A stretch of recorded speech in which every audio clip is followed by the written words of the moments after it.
राज ठाकरेंच्या मनसेचा एकही आमदार निवडून येत नाही आणि त्यावरती अनेक मराठी लोक जोक करतात। खरं तर मित्रांनो, तुम्ही एकदा तमिळनाडूचा निकाल उचलून बघा, तुम्हाला समजेल की आजही ते लोक प्रादेशिक पक्षांना जास्त महत्त्व देतात। तमिळनाडूमध्ये भाजपला 1 तर काँग्रेसला 5 जागा भेटलेल्या आहेत। मित्रांनो, खरं तर तिकडच्या लोकांना माहिती आहे की जर आपल्याला आपली तमिळ अस्मिता म्हणजेच द्रविडियन अस्मिता जिवंत ठेवायची असेल तर ते फक्त प्रादेशिक पक्षच करू शकतात।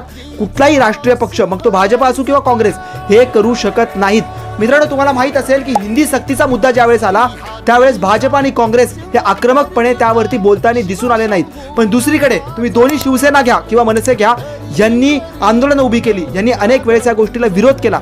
जर आज हे प्रादेशिक पक्ष आपल्याकडे नसते तर मग या गोष्टीला विरोध कोणी केला असता याचा विचार तुम्ही एकदा करायला हवा। महाराष्ट्रामध्ये मराठी सक्तीला विरोध होतो पण हिंदी सक्तीला विरोध होत नाही। याचं कारण फार सोपं आहे की महाराष्ट्रामध्ये आजही राष्ट्रीय पक्षांचा दबदबा आहे। जोपर्यंत परत ही सत्ता प्रादेशिक पक्षांच्या हातात जात नाही तोपर्यंत मराठी अस्मिता वाचेल की नाही याच्यावरती प्रश्नचिन्ह उपस्थित होणार आहे। तुम्हाला काय वाटतं? तुमच्या प्रतिक्रिया कमेंट सेक्शन मध्ये मला नक्की सांगा।